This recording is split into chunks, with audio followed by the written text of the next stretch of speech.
నమస్తే, welcome to N9 TV Telugu news. ముందుగా headlines. 50 ఏళ్ల కిందటి సీన్ రిపీట్. ఆస్కార్ వేదికపైకి నగ్నంగా వచ్చిన నటుడు జాన్ సీనా. ఏడారి దేశంలో కుండపోత వర్షాలు, నదులను తలపించిన రహదారులు, పలు విమానాలు రద్దు.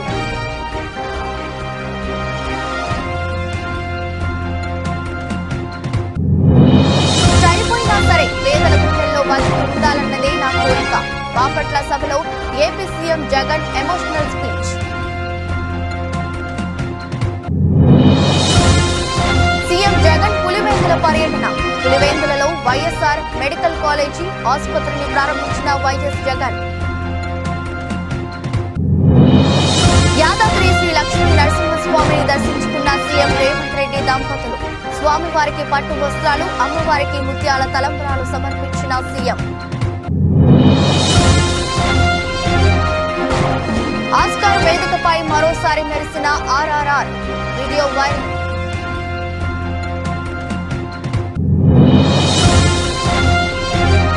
పంత్ కు లైన్ క్లియర్.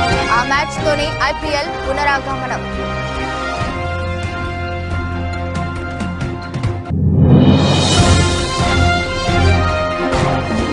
ఒడిదుడుకుల్లో దేశీయ మార్కెట్లు, నష్టాల్లో హెచ్డిఎఫ్సి బ్యాంక్ షేర్లు. ప్రపంచ సినీ రంగంలో అత్యంత ప్రతిష్టాత్మకంగా భావించే ఆస్కార్ అవార్డుల వేడుక లాస్ ఏంజల్స్ లోని డాల్బీ థియేటర్లో అట్టహాసంగా జరుగుతున్నాయి. 96వ అకాడమీ అవార్డుల ప్రధానోత్సవ వేడుకకు దేశ విదేశాల నుంచి సినీ తారలు హాజరయ్యారు. ఈ అవార్డుల ప్రధానోత్సవం కార్యక్రమంలో ఊహించని ఘటన చోటు చేసుకుంది. ఓ నటుడు నగ్నంగా వేదికపైకి వచ్చి అందరినీ ఆశ్చర్యానికి గురిచేశాడు. ప్రముఖ హాలీవుడ్ నటుడు రెజ్లర్ జానీ సీనా గురించి హాలీవుడ్ సినీ ప్రేమికులకు ప్రత్యేకంగా పరిచయం అక్కర్లేదు. పలు యాక్షన్ మూవీల్లో నటించి తనకంటూ ప్రత్యేక గుర్తింపు తెచ్చుకున్నాడు. తాజాగా 96వ అకాడమీ అవార్డుల వేదికల్లో ఎవరు ఊహించని అవతారంలో ఎంట్రీ ఇచ్చాడు. ఒంటి మీద నూలు పోగు లేకుండా ఆస్కార్ వేదికపైకి వచ్చి అందరినీ షాక్ కు గురి చేశాడు. అంతేకాదు బెస్ట్ కాస్ట్యూమ్స్ విజేతను కూడా ప్రకటించాడు. పూర్ థింగ్స్ మూవీకి ఉత్తమ కాస్ట్యూమ్ డిజైన్ విభాగంలో ఆస్కార్ లభించింది.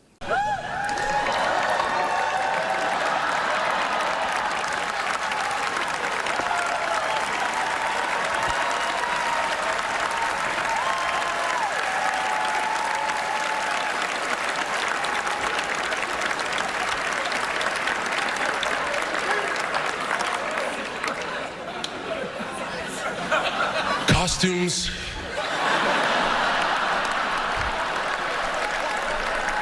They are so important. ఎడారి దేశం తడిసి ముద్దయింది. కుండపోత వర్షాలతో ఎడారి దేశం ఉక్కిరి బిక్కిరి అయింది. వర్షాల దాటికి దుబాయ్లోని రహదారులు నదులను తలపించాయి. యుఏఈలోని దుబాయ్, అబుదాబిలో కొండపోత వర్షాలు కురిసింది. సుమారు 6 గంటల పాటు ఏకతాటిగా కుండపోతగా భారీ వర్షం కురిసింది. ఈ వర్షం 50 మిల్లీమీటర్ల వర్షపాతం నమోదైందని వాతావరణ శాఖ వెల్లడించింది. రోడ్ల మీద నిలిచిపోయిన వర్షపు నీటితో రవాణాకు తీవ్ర ఇబ్బందులు పడ్డారు వాహనదారులు. దీంతో రెస్క్యూ బృందం రంగంలోకి దిగింది. రహదారులపై ఉన్న నీటిని తరలించేందుకు ప్రయత్నిస్తున్నారు. దుబాయ్ సంవత్సర సగటు వర్షపాతం 120 మిల్లీమీటర్లుగా ఉండగా నిన్న 6 గంటల్లోనే 50 మిల్లీమీటర్ల వర్షపాతం నమోదైనట్లు వాతావరణ శాఖ అధికారులు తెలిపారు. భారీ వర్షాల కారణంగా ప్రపంచంలోనే అత్యంత రద్దీగా ఉండే దుబాయ్ అంతర్జాతీయ విమానాశ్రయంలో రాకపోకలకు తీవ్ర అంతరాయం ఏర్పడింది. పలు విమానాలు రద్దయ్యాయి. భారీ వర్షాల కారణంగా యుఏఈ జాతీయ వాతావరణ కేంద్రం పలు ప్రాంతాల్లో ఎల్లో, ఆరెంజ్ అలర్ట్ జారీ చేసింది. ప్రజలు ఇళ్లలో నుంచి బయటకు రావద్దని హెచ్చరించింది. ముఖ్యంగా సముద్ర తీర ప్రాంతాలకు, బీచ్లకు దూరంగా ఉండాలని సూచించింది.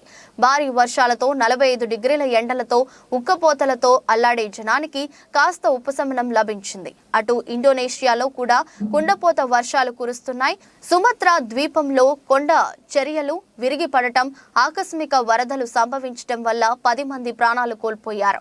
దాదాపు 70,000 మంది నిరాశ్రయులయ్యారు. 21 మంది ప్రాణాలు కోల్పోగా 7గురు గల్లంతయ్యారు. గల్లంతైన వారి కోసం గాలింపు చర్యలు చేపట్టినట్లు తెలిపారు. దేశంలో పడాంగ్ సహా మొత్తం 8 ప్రాంతాల్లో దాదాపు 200 ఇళ్లు నేలమట్టమయ్యాయి. పలుచోట్ల వంతెనలు, రోడ్లు దెబ్బతిన్నాయి.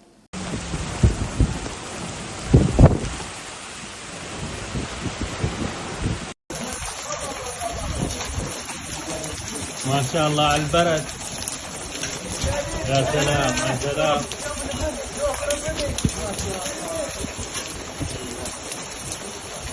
పదవిపై తనకు వ్యామోహం కానీ అధికారం పోతుందన్న భయం కానీ ఎప్పుడూ లేవని ఏపీ సీఎం జగన్ అన్నారు. పేదోడి భవిష్యత్తును మార్చాలన్నదే తన లక్ష్యమని పేర్కొన్నారు. బాపట్ల జిల్లా మేదరమెట్లలో ఆదివారం నిర్వహించిన వైసీపీ సిద్ధం భారీ బహిరంగ సభలో వైఎస్ జగన్ మాట్లాడారు. ప్రతి హిస్టరీ బుక్ లో పేరు ఉండాలన్నదే తన కోరిక అని ఈ సందర్భంగా జగన్ బయటపెట్టారు. చనిపోయినా సరే పేదల గుండెల్లో బతికి ఉండాలన్నది తన ఆశ అని పేర్కొన్నారు. అందుకే అధికారం అడుగుతున్నా అని స్పష్టం చేశారు. ఇతర పార్టీల పొత్తులతో చంద్రబాబు ఎన్నికలకు వస్తున్నారని, ప్రజలే బలంగా మనం తలబడబోతున్నామని ఏపీ సీఎం జగన్ తెలిపారు. ఇది ధర్మ అధర్మాల మధ్య జరిగే యుద్ధమని అన్నారు. పొత్తులతో చంద్రబాబు వస్తుంటే ప్రజలే బలంగా మనం తలపడబోతున్నామని అన్నారు. రాబోయే కురుక్షేత్రంలో శ్రీకృష్ణుడి పాత్ర ప్రజలదే అని పేర్కొన్నారు. ఈ యుద్ధంలో అర్జునుడి పాత్ర తనదని అన్నారు. కౌరవ సైన్యంపై యుద్ధం చేయబోతున్నామని, జమ్మి చెట్టు మీద ఇంతకాలం దాచిన ఓటు అనే ఆయుధాన్ని ప్రయోగించాల్సిన సమయం వచ్చిందని జగన్ పిలుపునిచ్చారు. ఎన్నికలు ఇప్పటి వరకు ఈ 5 ఏళ్ల కాలంలో ఇంటింటికి కూడా మనందరి ప్రభుత్వం అందించిన సంక్షేమము, అభివృద్ధి పథకాలు కొనసాగలేనే మనకు వాటిని రద్దు చేయటమే టార్గెట్ గా పెట్టుకొని డ్రామాలు ఆడుతా ఉన్న చంద్రబాబుకు మధ్య జరిగే యుద్ధం ఈ ఎన్నికలు అని కూడా ఈ సందర్భంగా తెలియజేస్తా ఉన్నాను. ఈ యుద్ధంలో పేదలు ఒకవైపున ఉంటే పెత్తందారులు మరోవైపున ఉన్నారు. పెత్తందారులను ఓడించి పేదల ప్రయోజనాలను కాపాడేందుకు మీరంతా కూడా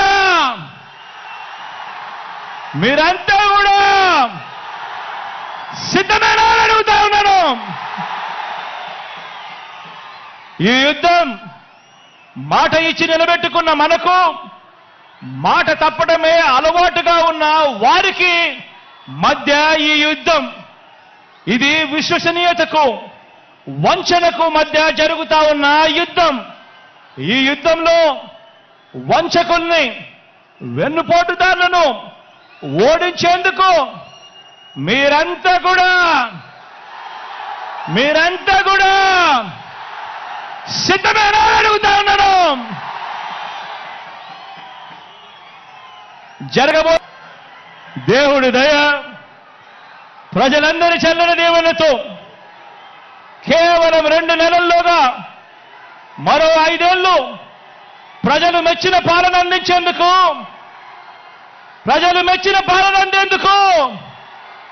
జగన్ అనే నేను మీ సేవకుడిగా సిద్ధమని చెప్పి ఈ సందర్భంగా చెప్తా ఉన్నాను. సొంత నియోజకవర్గమైన పులివెందులలో పలు అభివృద్ధి పనులను ముఖ్యమంత్రి వైఎస్ జగన్ ప్రారంభించనున్నారు. అలాగే పలు ప్రారంభోత్సవాల్లో పాల్గొంటారు. పులివెందుల పర్యటనలో భాగంగా తొలుత doctor YSR government general hospital ను సీఎం జగన్ ప్రారంభిస్తారు. ఆ తర్వాత బనానా ఇంటగ్రేటెడ్ ప్యాక్ హౌస్ ప్రారంభించారు. అక్కడి నుంచి బయలుదేరి doctor YSR mini secretariat complex కు చేరుకుని దానిని ప్రారంభిస్తారు. ఆ తర్వాత డాక్టర్ వైఎస్ఆర్ జంక్షన్ కు వెళ్లి ప్రారంభిస్తారు. అక్కడే సెంట్రల్ బౌల్ వార్డు ప్రారంభించిన తర్వాత వైఎస్ జయమ్మ షాపింగ్ కాంప్లెక్స్ ను ప్రారంభిస్తారు. పులివెందులలో గాంధీ జంక్షన్ కు చేరుకుని ప్రారంభించిన అనంతరం డాక్టర్ వైఎస్ఆర్ ఉల్లిమెల్ల లేక్ ఫ్రంట్ ను ప్రారంభిస్తారు. ఆ తర్వాత ఆదిత్య బిర్లా యూనిట్ కు చేరుకొని ఫేజ్ 1 ప్రారంభోత్సవంలో పాల్గొంటారు. అక్కడి నుంచి బయలుదేరి సామ్యూ గ్లాస్ వద్దకు చేరుకుంటారు. అక్కడి నుంచి బయలుదేరి మధ్యాహ్నం ఇడుపులపాయకు వెళ్లి వైఎస్ఆర్ మెమోరియల్ పార్క్ ప్రారంభోత్సవంలో పాల్గొంటారు. అనంతరం వైఎస్ఆర్ ఎస్టేట్ లోని గెస్ట్ హౌస్ కు చేరుకుంటారు. అక్కడి నుంచి బయలుదేరి సాయంత్రం తాడేపల్లికి చేరుకుంటారు.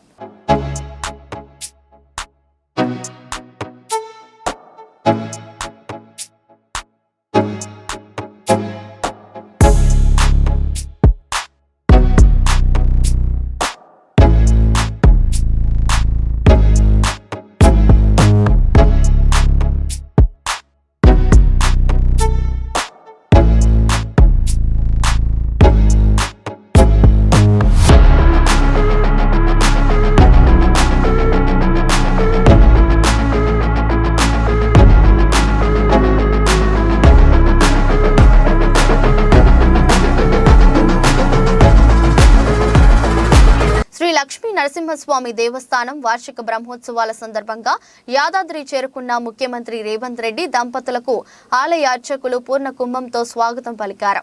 బ్రహ్మోత్సవాల్లో భాగంగా తొలి రోజు ప్రధాన ఆలయంలో సీఎం దంపతులు ప్రత్యేక పూజలు చేశారు. ప్రభుత్వం తరపున స్వామివారికి పట్టు వస్త్రాలు, అమ్మవారికి ముత్యాల తలంబ్రాలు సమర్పించారు. ఉప ముఖ్యమంత్రి బట్టి విక్రమార్క, ఉత్తమ్ కుమార్ రెడ్డి, కోమటిరెడ్డి వెంకటరెడ్డి, కొండ సురేఖ, ప్రజా ప్రతినిధులు సీఎం రేవంత్ రెడ్డితో పాటు ఈ కార్యక్రమంలో పాల్గొన్నారు. ఇక రేవంత్ రెడ్డి ముఖ్యమంత్రి హోదాలో తొలిసారి యాదాద్రికి వెళ్లడంతో ప్రోటోకాల్ సమస్యలు రాకుండా ఆలయ ఆఫీసర్లు, పోలీసులు ముందే అన్ని ఏర్పాట్లు చేశారు. ఈ క్రమంలో కొండపైకి ఇతర వాహనాలను అనుమతించలేదు. ఉదయం 11 గంటల తర్వాత భక్తులకు దర్శనానికి అనుమతించడం జరిగింది.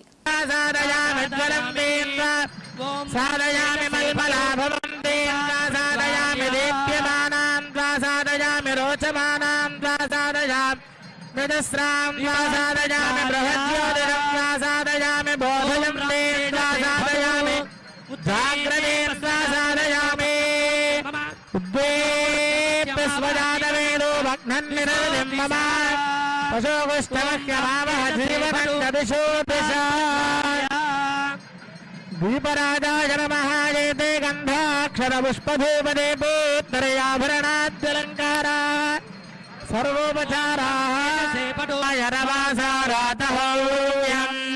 दूरे चित्सन्तामरुषा स इन्द्रमाच्या वयन्तु सख्याय विप्रम् यद्गायत्रीं बृहते मर्कमस्मै सौत्रामन्यादधूषन्त देवाः టీఎస్ఆర్టీసీ ఉద్యోగులకు రాష్ట్ర ప్రభుత్వం 22% పీఆర్సీ ప్రకటించిన సందర్భంగా ఈ రోజు రాష్ట్ర ముఖ్యమంత్రి వర్యులు శ్రీ యనుమల రేవంత్ రెడ్డి గారికి, ఉప ముఖ్యమంత్రి వర్యులు బట్టి విక్రమార్క గారికి, రవాణా మరియు బీసీ వెల్ఫేర్ మంత్రి వర్యులు పొన్నం ప్రభాకర్ గారికి ఉప్పల్ డిపో వద్ద ఉమ్మడి గట్కేసర్ మండల కాంగ్రెస్ పార్టీ ఆధ్వర్యంలో పాలాభిషేకం కార్యక్రమం నిర్వహించారు. ఈ కార్యక్రమానికి ముఖ్య అతిథిగా టీపీసీసీ ఉపాధ్యక్షులు, మేడ్చల్ నియోజకవర్గ కాంగ్రెస్ పార్టీ ఇన్ఛార్జ్ తోటకూర వజ్రేష్ యాదవ్ పాల్గొని కాంగ్రెస్ పార్టీ నాయకులు, ఆర్టీసీ ఉద్యోగులతో కలిసి పెద్ద ఎత్తున పాల్గొని వారి చిత్రపటానికి పాలాభిషేకం చేశారు. ఈ సందర్భంగా వజ్రేష్ యాదవ్ మాట్లాడుతూ కాంగ్రెస్ ప్రభుత్వం అధికారంలోకి వచ్చిన వెంటనే ఇచ్చిన హామీలు అమలు చేసేందుకు చర్యలు తీసుకుంటుందని, ప్రభుత్వం ఏర్పడిన 48 గంటల్లో 2 గ్యారంటీ స్కీమ్స్ అమలు చేసిన సర్కార్ ఇటీవల పేదలకు ఎంతగానో ఉపయోగపడే 500కే గ్యాస్, 200 యూనిట్ల ఉచిత విద్యుత్ను అమలు చేసింది. ఇప్పుడు తాజాగా టీఎస్ఆర్టీసీ ఉద్యోగుల విషయంలో కీలక నిర్ణయం తీసుకుంది. ఆర్టీసీ సంస్థ ఉద్యోగులు, కార్మికుల సంక్షేమం కోసం కొన్ని నిర్ణయాలు తీసుకున్నామని చెప్పారు.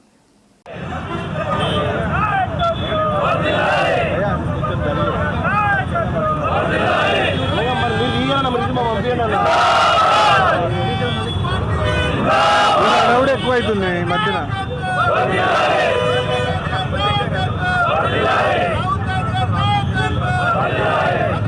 నీలం జూట్ యాజమాన్యంపై జిల్లా యంత్రాంగం వెంటనే చర్యలు తీసుకుని అక్రమ లాకౌట్ ఎత్తివేయాలని సిఐటియు జిల్లా ప్రధాన కార్యదర్శి పి తేజేశ్వరరావు, పట్టణ convenor R Prakash Rao demand చేశారు. నీలం జూట్ మిల్ అక్రమ లాకౌట్ వెంటనే ఎత్తివేయాలని, పరిశ్రమను వెంటనే తెరిపించి కార్మికులందరికీ ఉపాధి కల్పించాలని, జిల్లా యంత్రాంగం వెంటనే జోక్యం చేసుకుని కార్మికులకు న్యాయం చేయాలని కోరుతూ నీలం జూట్ కార్మిక సంఘం ఆధ్వర్యంలో సోమవారం శ్రీకాకుళం కలెక్టరేట్ వద్ద ధర్నా నిర్వహించారు. ఈ సందర్భంగా మాట్లాడుతూ మార్చి 4న నీలం జూట్ మిల్లును యాజమాన్యం అక్రమ లాకౌట్ చేసి 650 మంది కార్మికుల కుటుంబాలను రోడ్డున పడేసిందని విమర్శించారు. కార్మిక శాఖ అధికారులు వేసిన జాయింట్ మీటింగ్ కు యాజమాన్యం గైహాజరవ్వటం జిల్లా యంత్రాంగం ఆదేశాలు ధిక్కరించడమేనని విమర్శించారు. యాజమాన్యంపై జిల్లా యంత్రాంగం చట్టపరమైన చర్యలు తీసుకోవాలని డిమాండ్ చేశారు. యాజమాన్యం ఫిబ్రవరి నెలలో పనిచేస్తున్న కాలానికి కూడా కార్మికులకు నేటికి వేతనాలు చెల్లించకపోవడం దుర్మార్గమని విమర్శించారు. కార్మికులందరూ విధులకు హాజరవుతున్న నేపథ్యంలో ఎటువంటి ముందస్తు నోటీస్ లేకుండా గేటు ధర లాకౌట్ నోటీస్ బోర్డు పెడుతూ కార్మికులందరూ కూడా గేట్లు వేసి విధులకు అనుమతించకుండా నిలుపుదల చేయడం జరిగింది. ఈరోజు 650 మంది కార్మికులు గత 38 సంవత్సరాలుగా ఫ్యాక్టరీలో పనిచేస్తున్నారు. 5 రూపాయల కూలీ నుండి ప్రారంభించి ఈరోజు పనిచేస్తున్న కార్మికులకి ఎటువంటి సమాచారం ఇవ్వకుండా ఈరోజు రోడ్డు పడేయడాన్ని సిఐటిగా తీవ్రంగా ఖండిస్తున్నాం. ఇప్పటికే జిల్లా కలెక్టర్ గారికి మన గ్రీవెన్స్ సెల్లో వినతిపత్రం ఇచ్చిన తర్వాత డిప్యూటీ కమిషనర్ లేబర్ ఆఫీస్లో మీటింగ్ వేయాలని చెప్పి నిర్ణయం చేసి జాయింట్ మీటింగ్ వేస్తే యూనియన్ నుండి అటెండ్ అయ్యారు తప్ప యాజమాన్యం అటెండ్ కాలేదు. జిల్లా కార్మిక శాఖ అధికారి యాజమాన్యాలకు ఫోన్ చేసినా ఫోన్ కూడా లిఫ్ట్ చేయకుండా అధికారుల ఆదేశాలని ధిక్కరిస్తున్న నీలంచూటి యాజమాన్యంపై ముఖ్యమంత్రి రేవంత్ రెడ్డి నాయకత్వంలో రాష్ట్రం అభివృద్ధి పదంలో దూసుకుపోతుంది. రాష్ట్ర మంత్రులు పొంగులేటి శ్రీనివాస్, కొండా సురేఖ, సీతక్క పాల్గొన్నారు. వరంగల్ మార్చి 10 రాష్ట్ర దేవాదాయ గృహ నిర్మాణ సమాచార శాఖ మంత్రి పొంగులేటి శ్రీనివాస్, జిల్లా యాంచర్ మంత్రి, ఈరోజు రాష్ట్ర అటవీ పర్యావరణ శాఖ మంత్రి శ్రీమతి కొండా సురేఖ, రాష్ట్ర మంత్రి సీతక్కతో కలిసి మల్కార్, వరంగల్లోని వివిధ ప్రాంతాల్లో అభివృద్ధి పనులకు శంకుస్థాపన చేశారు. కానీ రాష్ట్ర మంత్రి శ్రీనివాస్ మాట్లాడుతూ వరంగల్ తూర్పు నియోజకవర్గంలో 250 కోట్లతో అభివృద్ధి పనులకు శంకుస్థాపన చేశారన్నారు. ఎన్నికల ముందు 6 హామీల పనులు 3 నెలల్లో పూర్తి చేస్తామని హామీ ఇచ్చి అన్ని విధాలా కృషి చేశారన్నారు. దాన్ని నెరవేర్చేందుకు చేస్తున్నాం. ఇప్పటి వరకు 4 హామీలు అమలు చేస్తున్నామని, మార్చి 11న ముఖ్యమంత్రి రేవంత్ రెడ్డి ఆధ్వర్యంలో ఇంద్రమాన్ డబుల్ బెడ్రూమ్ పథకానికి శ్రీకారం చుట్టి 2 లక్షల ఉద్యోగాలు రావాలని అన్నారు. ఇంద్రమాన్ హయాంలో ఏడాది ముందే అందజేస్తామని, ఇప్పటి వరకు 72,000 ఉద్యోగాలకు నియామకాలు జరిగాయని, భవిష్యత్తులో కాంగ్రెస్ ప్రభుత్వంపై ప్రజలు కన్న కలలను నెరవేర్చేందుకు కృషి చేస్తామని రాష్ట్ర మంత్రి కొండా సురేఖ అన్నారు. శంకుస్థాపన ప్రారంభోత్సవ కార్యక్రమంలో వరంగల్ పశ్చిమ అసెంబ్లీ సభ్యుడు నాయిని రాజేంద్ర రెడ్డి, వరహానపేట అసెంబ్లీ సభ్యుడు నాగరాజు, కార్పొరేటర్లు, అధికారులు, మాజీ కార్పొరేటర్లు, కాంగ్రెస్ నాయకులు పెద్ద సంఖ్యలో ప్రజలు పాల్గొన్నారు. జగ్గయ్యపేట నియోజకవర్గ బీసీసీఎల్ సమావేశంలో ఎన్టీఆర్ జిల్లా తెలుగుదేశం పార్టీ అధ్యక్షుడు, మాజీ మంత్రి నెట్టెం రఘురాం, జగ్గయ్యపేట నియోజకవర్గ తెలుగుదేశం పార్టీ అభ్యర్థి, జాతీయ తెలుగుదేశం పార్టీ కోశాధికారి శ్రీరామ్ రాజగోపాల్ తాతయ్య, తెలుగుదేశం, జనసేన, బీజేపీల కూటమిని పార్టీ సభ్యులుగా మేము అందరం స్వాగతిస్తున్నాం. రాష్ట్రంలో నెలకొన్న క్లిష్ట పరిస్థితుల ఆధారంగా అధినేత చంద్రబాబు నాయుడు పొత్తు నిర్ణయం తీసుకున్నారు. వైసీపీ నిరంకుశ పాలనను తుది ముట్టించేందుకు బీజేపీ, టీడీపీ, జేఎస్పీ కలిసి పోటీ చేస్తున్నాయి. జగన్ రెడ్డి పాలనలో ఆంధ్రప్రదేశ్ ఆర్థిక సంక్షోభంలోకి నెట్టబడింది. అప్పులాంధ్ర ప్రదేశ్గా మార్చింది. ఈ జగన్ రెడ్డి ప్రభుత్వం కులంతో సంబంధం లేకుండా బీసీలు, ఎస్సీ, ఎస్టీలపై దాడులు జగన్ రెడ్డి ప్రభుత్వంలో జరిగాయి. వైసీపీ పాలనలో ప్రభుత్వం అంటే కేవలం జగన్ రెడ్డి, విజయసాయి రెడ్డి, సజ్జల రామకృష్ణారెడ్డి, ధనుంజయ రెడ్డిగా మారింది. ఈ ప్రభుత్వంలో బీసీలను ఎంత హీనంగా చూశారో వైఎస్ఆర్సీపీ బీసీసీఎల్ అధ్యక్షుడు జంగా కృష్ణమూర్తి మాటల్లోనే విందాం. తెలుగుదేశం జనసేనతో జట్టు కట్టడానికి ముందుకొచ్చిందని మీకు గుర్తు చేస్తా ఉన్నా. నిన్ననే ఒప్పందం జరిగిపోయింది. అక్కడ భారతీయ జనతా పార్టీ వారికి రాజకీయమైనటువంటి అవసరం ఉంది. అలాగే మనకి మన రాష్ట్ర ప్రయోజనం ఉంది. ఈ రాష్ట్రంలో ఉన్నటువంటి ప్రజలందరి యొక్క భవిష్యత్తుకి మనం పూచి పట్టబోతా ఉన్నాం. ఇది జరగాలి, ఇది సక్రమంగా జరగాలి అంటే మనకి కేంద్రంలో ఉన్నటువంటి ఏదైతే ప్రభుత్వం రాబోతా ఉందో, ఇప్పుడు ఉన్నది రేపు రాబోతా ఉన్నట్టుగా మనకి తెలుస్తా ఉందో, ఆ ప్రభుత్వం యొక్క మరి అండదండలు కానీ, ఆ ప్రభుత్వంతో మనకు ఉండాల్సినటువంటి సఖ్యత కానీ కావాలి. అందుకే చంద్రబాబు నాయుడు గారు ముందుకెళ్ళారు. అందుకే మరి బీజేపీ వారు కూడా ఈ రాష్ట్రంలో ఉన్నటువంటి దుర్మార్గమైనటువంటి ఈ ప్రభుత్వాన్ని ఇంకా ఉంచడానికి వీల్లేదు, ప్రజలు ఇబ్బంది పడుతూ ఉన్నారు అనేటువంటి వాస్తవాన్ని గ్రహించి వారు కూడా ముందుకు రావడం అనేది జరిగింది.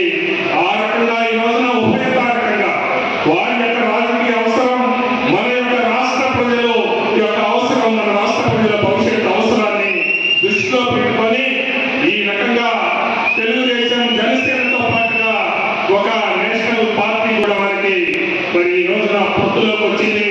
ఇక జగన్మోహన్ రెడ్డికి చొక్కలు చూపించడమే మిగిలింది తప్ప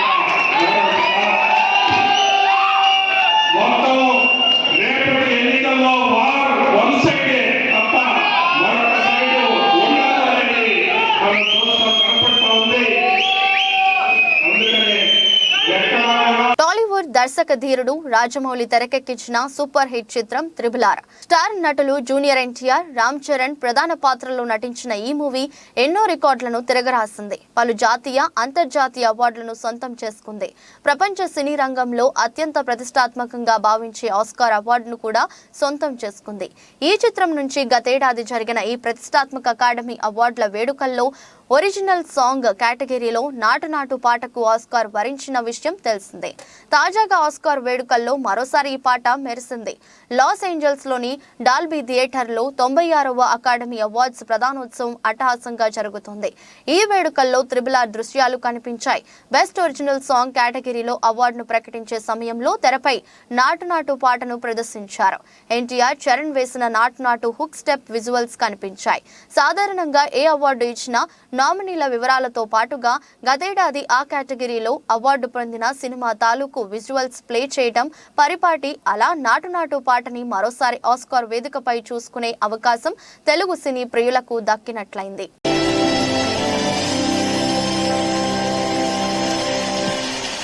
భారత star wicket keeper Rishabh Pant పునరాగమనంపై నెలకొన్న పలు సందేహాలకు తెరపడింది. ఇండియన్ ప్రీమియర్ లీగ్ 17వ సీజన్ పంత్ బరిలోకి దిగుతున్నాడు. అవును, ఢిల్లీ క్యాపిటల్స్ కెప్టెన్ గా ఫ్యాన్స్ ను అలరించేందుకు పంత్ కు లైన్ క్లియర్ అయింది.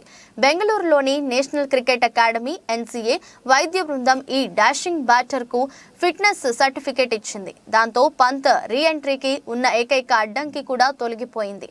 త్వరలోనే అతడు వైజాగ్ లో జరిగే ఢిల్లీ ప్రీ క్యాంప్ లో జట్టుతో కలవనున్నాడు. 17వ సీజన్ లో ఢిల్లీ క్యాపిటల్స్ తమ తొలి 2 మ్యాచ్లను విశాఖపట్నంలో ఆడనున్న విషయం తెలిసిందే. 2 ఏళ్ల క్రితం కారు యాక్సిడెంట్ లో మృత్యుంజయుడిగా బయటపడిన పంత్ మోకాలి సర్జరీ చేయించుకున్నాడు. అనంతరం NCAలో రిహాబిలిటేషన్ లో ఉన్న అతడు కష్టమైన వ్యాయామాలు చేసి ఫిట్నెస్ సాధించాడు. నెట్స్ లో బ్యాటింగ్, వికెట్ కీపింగ్ ప్రాక్టీస్ చేస్తూ చెమటలు చిందాడు.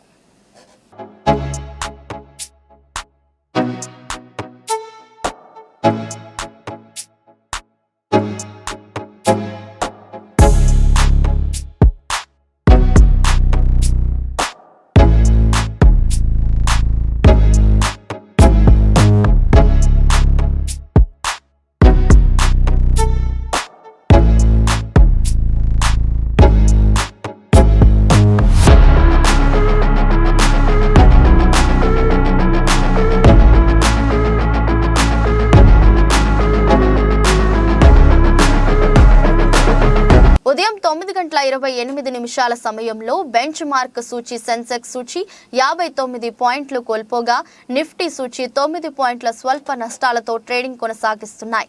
ఈ క్రమంలో నిఫ్టీ బ్యాంక్ సూచి 131 పాయింట్ల నష్టంలో ఉండగా నిఫ్టీ మిడ్ క్యాప్ సూచి మాత్రం 100 పాయింట్ల లాభంతో ముందుకు కొనసాగుతుంది. వాస్తవానికి CLSA తాజాగా HDFC బ్యాంక్ షేర్ల టార్గెట్ ధరను డౌన్ గ్రేడ్ చేయడంతో షేర్లు నేటి ఉదయం ఆరంభం ట్రేడింగ్ సెషన్లోనే నష్టాల బాట పట్టాయి. ఒక్కో షేర్ టార్గెట్ ధరను 1650కి తగ్గిస్తున్నట్లు ప్రకటించింది. దీంతో ఇన్వెస్టర్లు కొంత ఆందోళనకు గురవుతున్నారు. NSEలో Cipla, UltraTech Cements, BPCL, Hero Motors, Adani Enterprises, HDFC Life, Bajaj Finserv, Airtel, Coal India, Adani Ports, Hindalco, SBI Life, ITC Grasim, HCL Technologies, Britannia, Bajaj Finance, TCS, Reliance, Asian Paints కంపెనీల షేర్లు లాభాలతో కొనసాగుతూ టాప్ గెయినర్లుగా ఉన్నాయి. ఇదే క్రమంలో Tata Consumer, Tata Steel, Bajaj Auto, Tech Mahindra, HDFC Bank, Infosys, Tata Motors, UPL, IndusInd Bank, LTIM, Hindustan Unilever, Kotak Bank, Power Grid, LT, Maruti, ICICI Bank, JSW Steel, Axis Bank, Sun Pharma కంపెనీల షేర్లు నష్టాల్లో కొనసాగుతూ టాప్ లూజర్లుగా నిలిచాయి.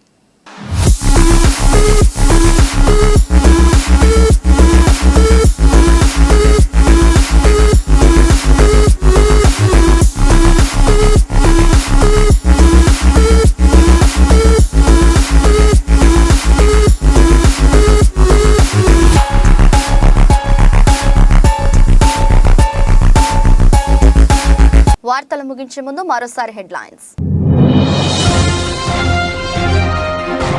50 ఏళ్ల కిందటి సీన్ రిపీట్.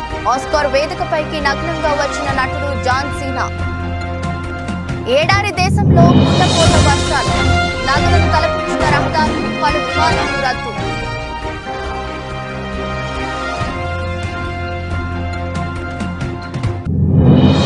చనిపోయినా సరే పేదల గుండెల్లో బతికి ఉండాలన్నదే నా కోరిక. బాపట్ల సభలో AP CM Jagan emotional speech. CM Jagan Pulivendula రోజుల పర్యటన. పులివెందులలో వైఎస్ఆర్ మెడికల్ కాలేజీ ఆసుపత్రిని ప్రారంభించిన వైఎస్ జగన్.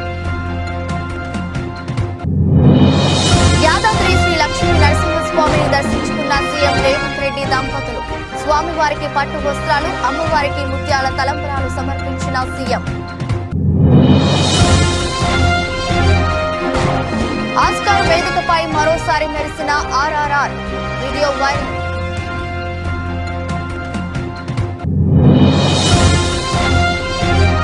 పంత్ కు లైన్ క్లియర్. ఆ మ్యాచ్ తోనే ఐపీఎల్ పునరాగమనం.